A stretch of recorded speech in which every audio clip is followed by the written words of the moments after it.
지난 20일 KCN이 보도한 원광대 의대 전과 특혜 의혹과 관련해 대학 측이 입장을 내놨습니다. 예상대로 절차상 문제는 없었다는 입장입니다. 하지만 취재 결과 의대 전과 합격자의 약 40%가량이 대학 교직원 자녀인 것으로 확인됐습니다. 시청자 여러분은 어떻게 생각하십니까? 보도에 이명아 기자입니다. 응시 제한을 초과하면서까지 교직원 자녀에게 특혜를 줬다. 원광대 의학계열 전과 특혜 의혹을 제기한 제보자의 말입니다.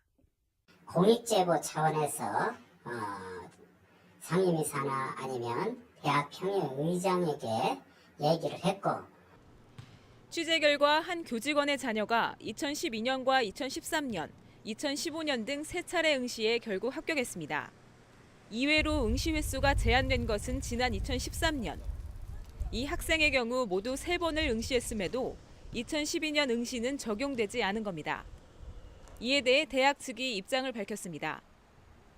소급 적용은 안 된다.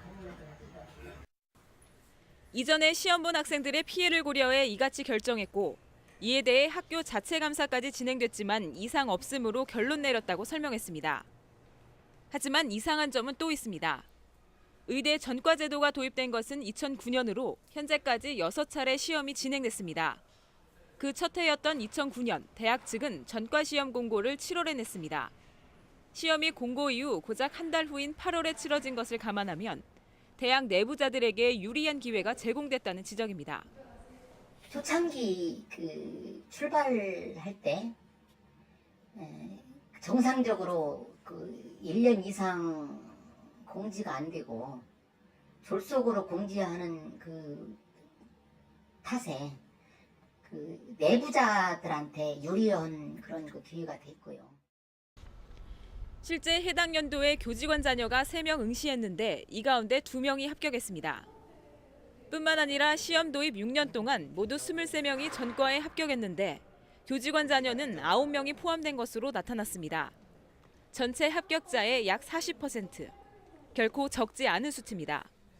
이 같은 의혹에 대해 대학 측은 현재 담당자들은 2009년 당시 근무하지 않아 상황을 잘 모르는 상태며 교직원 자녀의 합격률에 대해서는 관련 정보를 더 빠르게 접할 수 있다는 장점 때문이라며 해명했습니다. 풀리지 않는 의혹과 함께 대학 노조는 25일 총부 앞에서 집회를 열기도 했습니다. 학교 측에서는 감사까지 진행한 결과 아무 문제가 없었다며 일축하고 있지만 의혹이 명확하게 밝혀지지 않는 한 파장은 더욱 확산될 것으로 보입니다. KCN 뉴스 이명아입니다.